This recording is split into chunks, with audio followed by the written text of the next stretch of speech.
You booked the ticket. You've seen the postcard perfect shots of the Golden Gate Bridge, and you are already dreaming about that amazing California vacation. But what those perfect pictures don't show you are the vacation ruining traps that so many visitors walk right into.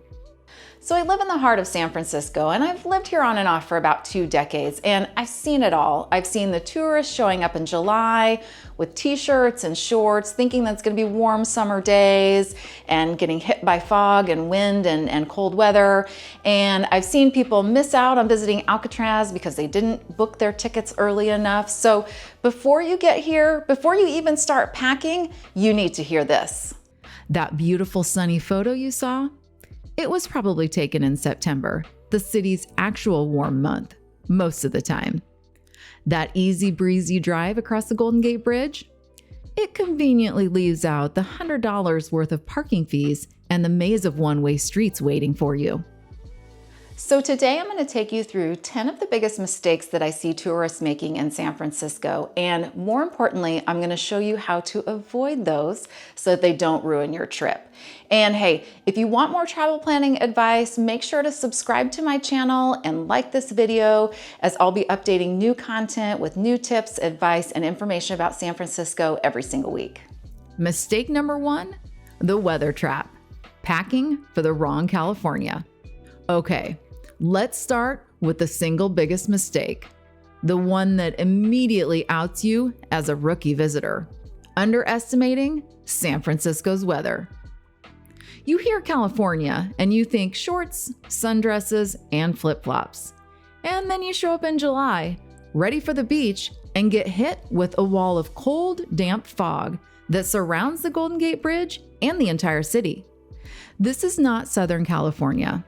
Summer months here often mean cold ocean fog rolling in, making the days way colder than people expect. But summer isn't the only cool season in San Francisco. Our weather is cool all year long. We're typically in the 50s and 60s most of the year, with a few 70+ degree days in September and October. While we have warm and cooler days, our mild temperatures throughout the year are surprising to those thinking it will be warm, sunny shorts weather when they arrive. The other thing that catches visitors by surprise is that the city is full of microclimates. It may be warm and sunny in one part of the city, while just a few miles away, the Golden Gate Bridge could be completely swallowed in a thick, chilly fog. Trusting a single weather forecast for the whole day is a classic mistake. You'll also find it's even cooler on any boat ride, cruise, or ferry. With the additional wind, it can be freezing on the water all year long. A foggy, cool morning can turn into a beautiful sunny day in a matter of an hour or two, which happens during different times of the year, especially in the summer. The opposite is also true. You can be out exploring on a warm, sunny afternoon, and within an hour or two, the fog has rolled in and the temperature has dropped 10 to 15 degrees. The price for getting this wrong isn't just being uncomfortable. It's being forced to buy a brand new San Francisco sweatshirt from one of the tourist shops. Now, don't get me wrong, I love these sweatshirts, but being forced to buy one because you're cold is another matter. The simple solution is layers. This is the golden rule for every San Francisco local. Don't pack for one season, pack for all 4. A normal day might mean a t-shirt or a thin long sleeve shirt and a light windproof jacket. And then you can just peel the layers off as you move into a sunny neighborhood and put them back on when that afternoon fog makes its grand entrance. Trust me, long pants are almost always a better bet than shorts. Think of yourself as an onion. It's the number one way to blend in and, more importantly, stay comfortable. Mistake number 2, the driving delusion and the break-in gamble. The second biggest mistake is insisting on having a car. I get it. For a lot of travelers, a car equals freedom, but in San Francisco, a car equals misery. First, there are the hills. The city is famous for them for a reason, and trying to navigate them in a rental car is a white-knuckle experience. Have you ever tried to parallel park at a 30-degree incline? It's an advanced skill, and you will get a ticket if you don't set your tires correctly when you park. The streets are a tangled web of one-way roads and bus-only lanes that will have your GPS screaming at you. And then there's the traffic and the parking. It is both incredibly hard to find parking and shockingly expensive. Looking for street parking will crush your soul. And when you finally find a garage, get ready for sticker shock. You could blow over $100 on a day just on parking, money you could have spent on an amazing food or other experiences. Now for a critical side note on this, the car break-in problem. For years, San Francisco had a reputation for car break-ins.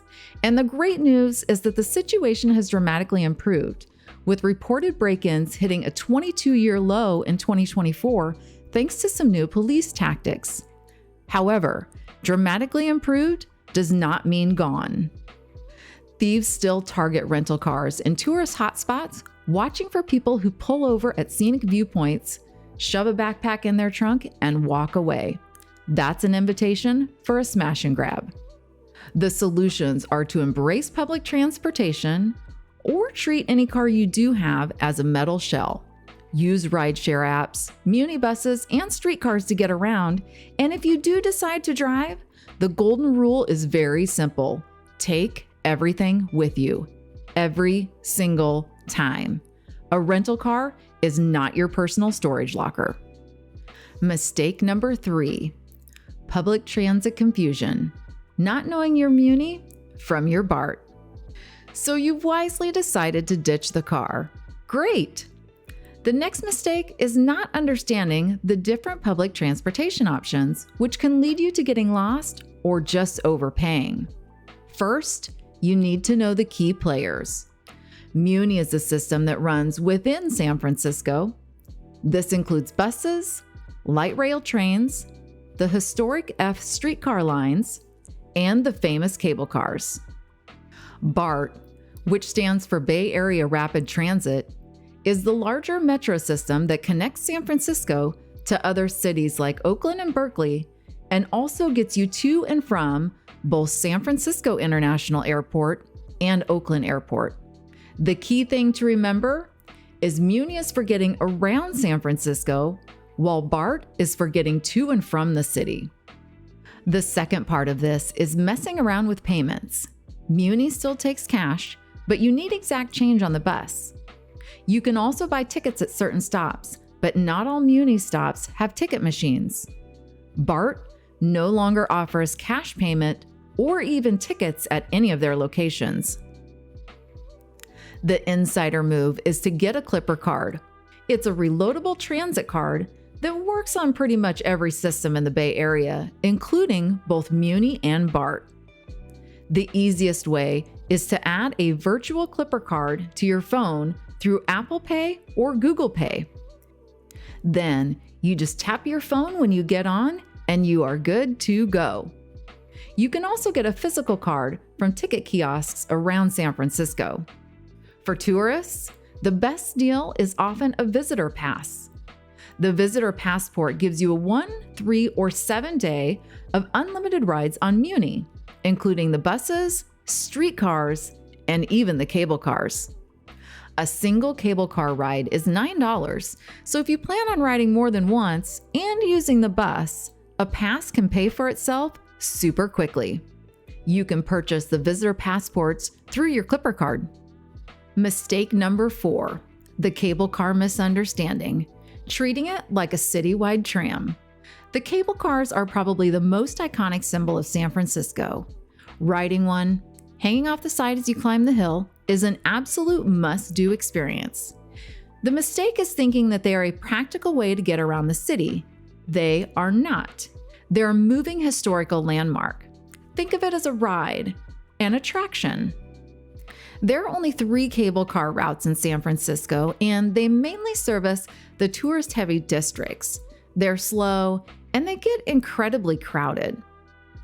Another rookie mistake is going to the main starting point at Powell and Market and getting in that ridiculously long line that snakes down the block.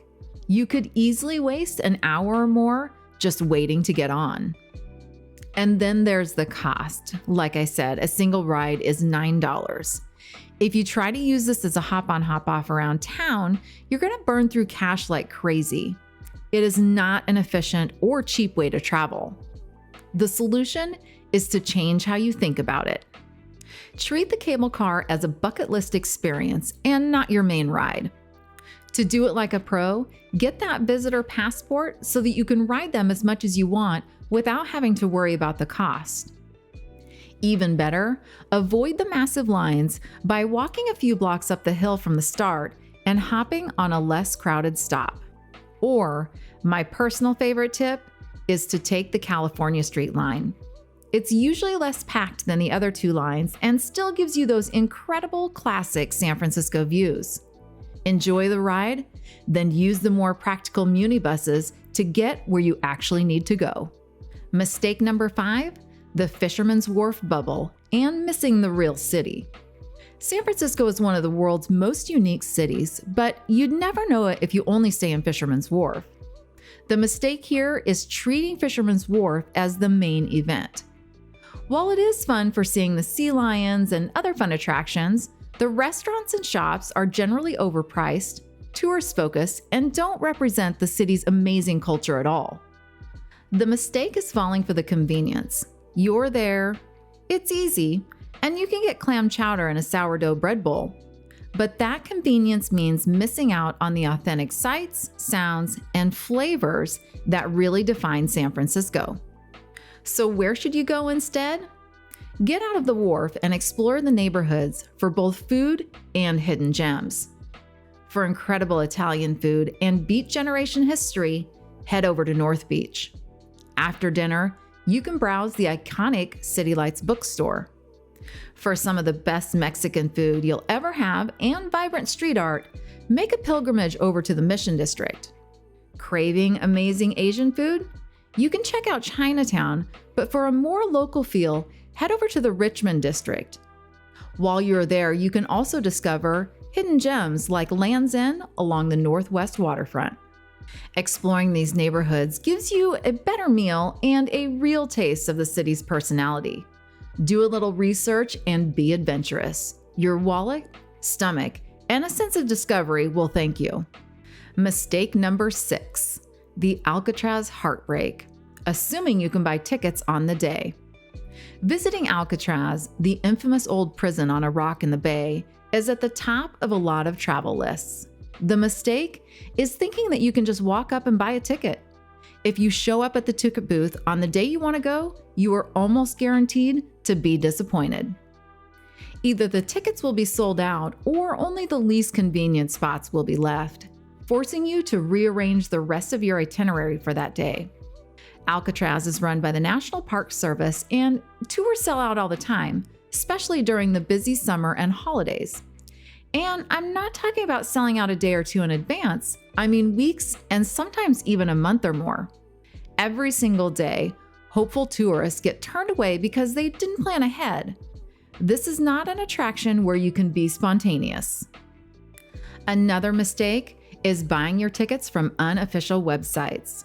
The solution is easy. You just need to plan ahead. Book your tickets way in advance from the one and only official source. The official seller for Alcatraz tickets is a company called Alcatraz City Cruises, but their website is called cityexperiences.com. Book directly through this website. This way, you know you're getting a real ticket at the right price. As soon as you know your travel dates, book your Alcatraz tickets. Seriously, do it right away. Don't let a simple planning mistake stop you from seeing one of San Francisco's most popular attractions. Even though I recommend buying your individual tickets to Alcatraz on the official site, you can save just a little bit of money if you buy combo tickets through official ticket resellers. While the Alcatraz tickets are priced the same, you will get discounts on the other tour or cruise ticket, allowing you to save a little bit of money. Two reputable sites for this are Get Your Guide and Viator. Check out the links in my description below for some Get Your Guide Alcatraz combo tickets. By using these links, you know you are heading to an official source. Mistake number 7, the hill and footwear fiasco, underestimating the walk. You know San Francisco has hills. You've seen them in the movies, but you don't really get how steep they are until you're halfway up one, gasping for air. The mistake is looking at a map, seeing your destination is only half mile away and thinking, oh, that's an easy walk. That half mile could be the equivalent of climbing a 30-story building. Exploring on foot is the best way to see the city, but you do have to be ready for it. So many visitors wear flimsy shoes or stylish boots with no support, and the result is always the same: painful blisters and sore feet by the end of day 1, which can really limit how much you can enjoy the city. This mistake also applies to driving. Remember how I said the hills are a challenge? Well, there's a specific rule that catches tons of visitors. When you park on a hill, you are required by law to curb your wheels. This just means turning your wheels so that if your brakes fail, your car rolls into the curb instead of into traffic. Uphill, you turn your wheels away from the curb. Downhill, you turn them toward the curb. Forgetting to do this will earn you a very expensive parking ticket. The solution is twofold. First, for your body, wear the most comfortable, supportive walking shoes you own. This is not the time for fashion over function. Your feet are your main mode of transportation, so be nice to them. And be realistic. Use a Muni bus to get up the steepest hills and then enjoy the walk down. Second, for your car, if you ignored my earlier advice, learn how to curb your wheels. It's a simple move that will save you from a nasty surprise on your windshield. So now we're moving on to mistake number 8, which is the unintentional detour, and this is wandering into the Tenderloin. So San Francisco, like any large city, we do have certain areas that you want to avoid and certain areas that you just want to know more about before you actually walk into them. And the Tenderloin is one of those areas. Now, the reason I bring this up and I want to talk to you more about it and tell you what to expect when you're there is because it is right in the heart of the city. It is right next to Union Square, by City Hall, by Civic Center, and it's pretty easy to just walk right in there. Now, the Tenderloin has become pretty famous. There are a lot of homeless people in the area, and there is some open air drug use in that area.